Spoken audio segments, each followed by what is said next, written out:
Welcome to the Transform Your Wedding podcast, a how-to guide for taking your wedding to a whole new level. Here's your host, Marie Kubin from Rent My Wedding. Hey everyone, today we're talking all about Escort cards. I'll be chatting with Francesca DeSalvo, founder of Pure Luxe Bride.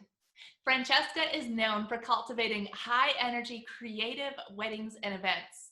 Her company has become one of Charleston's finest and most decorating event planning firms.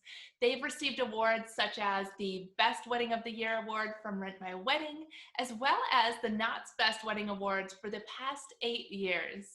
So I can't wait to chat with Francesca and hear all of her creative ideas for Escort cards. Hey Francesca, thank you so much for joining me.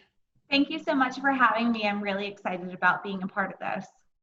Yeah, and I'm excited to talk about Escort card displays because this is one of those things that often becomes an afterthought, but I think it's a really important part of the reception decor.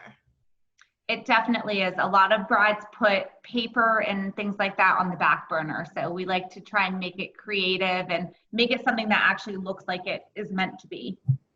Definitely. Now, for the couples that are brand new to planning, can you kind of explain to everyone, what is an Escort card and why do we use them?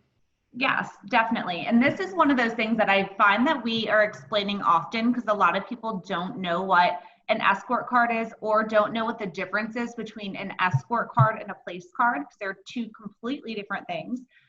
So the Escort card essentially is what gets a guest to their table. So it would have their name on it and the table number so they know what table to sit at. A place card is an actual marker on the table with the guest name and typically also has their meal choice on it. Yeah, perfect. Now, when it comes to brainstorming ideas for your Escort card or the display, where should couples start? Honestly, it's one of those things that we typically circle back on after we have this full-scale design done. That way we can incorporate floral or some type of a focal piece into the Escort card display so it looks purposeful. A lot of times, it is an afterthought and brides think at the very last minute, oh gosh, I need something to get people to their table, and it ends up just being a basic card. But if it is incorporated into the design, we can get fun with florals or some sort of a statement piece. So not only is it seen and noticed, but also is something that is purposeful. Definitely. And how about some of the most unique Escort cards and displays that you've seen?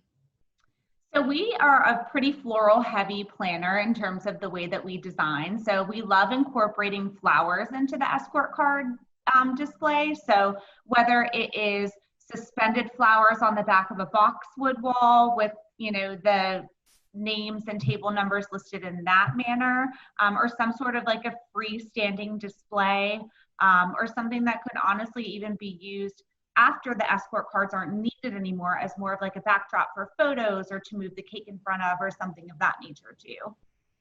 Oh, very cool. Yeah, I love being able to kind of multi-purpose different aspects there. So it can be your Escort card display, but then your photo booth backdrop. So that's a really great tip. Yeah. So what are some of the important things to keep in mind when you're planning out the Escort cards and the display? I would say the two biggest things, one is placement. So it being in a location that guests can find, because if not, then they're coming to the planner and trying to ask or find where their table is. So having it be centrally located in a place that everyone is going to pass through. And also making sure that it's legible. We love calligraphy and it's very beautiful, but sometimes it's really hard to read. So making sure that it's legible for guests to easily find their name and move on. So it also doesn't get completely crowded with people trying to find their names. Definitely.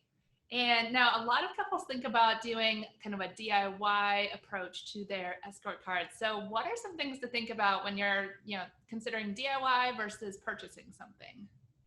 DIY, I would say, again, just make sure it's legible and that it flows with the overall design, or is something that's cool and personal to the couple. So we've had clients do like little limoncellos because they got engaged in Italy, and that had, you know, each guest's name on them for them to find their seat. So there's definitely ways to make it personal, especially if you're DIYing it. If, you know, we've had brides do like honey jars or like a special family recipe of, you know, a jam or something like that, that makes it unique. But don't just put them on a table. Make sure it ties into the overall design. So whether it's, you know, making sure that it's tied with like a pretty ribbon that matches the color scheme, or has some sort of a floral accent if the rest of your wedding has lots of flowers, that type of a thing is very important.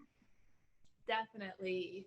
And another thing that can be popular is having kind of an interactive display for the escort card. So any tips about that? Yes. Again, making sure it's legible and that there's plenty of space around it if it is interactive, for guests to be able to move. So there isn't a line forming essentially. One of our favorites is kind of a way to greet your guests before they are essentially into the reception. We'll do like a champagne wall, and we'll do it on, you know, bookshelves. So everything is spaced out and easy to find, but then guests can have their first glass of champagne and toast to the newlyweds before they even enter the reception. Oh, I love that. Yeah. So, and as far as placement, you kind of touched on it there, but where exactly should you be putting the escort card display in the venue? I would say very close to where guests are going to be entering. That way they see it right away. You know, if you're like me, you're carrying a handbag, or, you know, in the winter months, some sort of like a fur or a jacket, and, you know, you may want to sit that down before walking around and, you know, talking to guests. So have it somewhere close to the entryway. That way guests see it immediately and then can find their table and place their things before they begin to mingle. Yeah, okay, that's a great point. And, you know, what about too, there's a lot of decor going on in the venue. So how do you kind of balance that? Should the escort display be a focal point, or are you trying to make it not take away from the other decor? How do you approach all of that? I think it's great to make it a focal point. You don't want it to be too over the top that it takes away from the rest of the decor. But I do think that there is a way to make it a focal point, especially if it is right when guests are walking in through the doorways. It's one of the first things they're going to see. So it is, you know, a way to present the wedding as, oh, here's your first look and wait until you get inside kind of a thing. So I do think it is important for it to stand out in a way, but also not to have it be too much that it, you know, is competing with the rest of the wedding. Yeah, definitely. Awesome. Now, you have so much experience planning weddings. So I also wanted to hear from you just what's kind of your number one tip for couples in general when it comes to wedding planning? Hire a wedding planner. I can't say that enough. Honestly, once a couple does get engaged, it is engagement season right now, so lots and lots of newly engaged couples.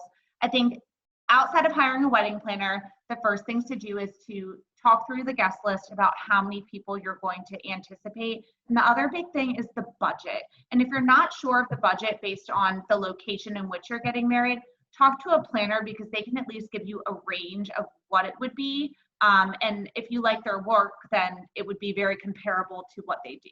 So I would suggest guest count, planner, budget, the first three things, and then comes the venue, because a lot of that can essentially, you know, be a pro for a venue or a con for a venue. If there's lots of added fees, or if the venue comes in really high, you won't have room for anything else. So I would definitely say the budget is key.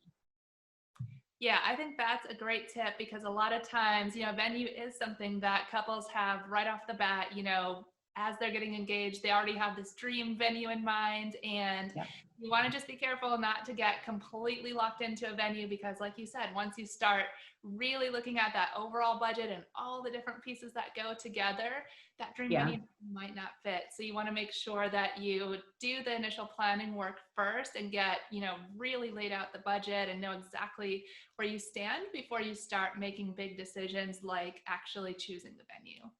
Exactly. Yeah. Well, Francesca, why don't you tell us more about you and your company? So I started Pure Luxe Bride in 2009.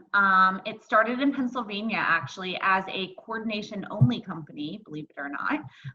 And then I moved to Charleston with my husband. And from there, it has grown into a full service only planning company and very design focused. We're a planning team of 2.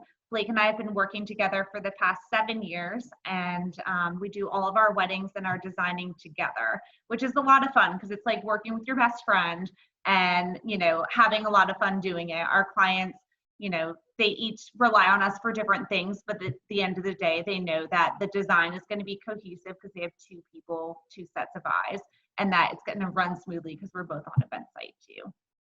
Oh, amazing. And how can everyone get in touch with you? The best way is through our website or our Instagram. It's pureluxebride.com, or our Instagram is just pureluxebride. Awesome. Well, Francesca, thank you so much for sharing all of these great tips about Escort cards. It was really great chatting with you. Absolutely. Thanks again for having me. This is perfect. Well, I hope you guys enjoyed all of these ideas about designing your Escort cards. Don't forget, you can catch all of our podcast episodes over at transformyourwedding.com. Thank you so much for joining me, and I will see you next time. This podcast is brought to you by Rent My Wedding, your one-stop shop for event rentals. Order online and rentals are delivered right to your door. Shipping is free both ways nationwide. Rent lighting, backdrops, photo booths, and more. With the most 5-star reviews in the industry, Rent My Wedding makes rentals easy and affordable. Book your rentals today at www.rentmywedding.com.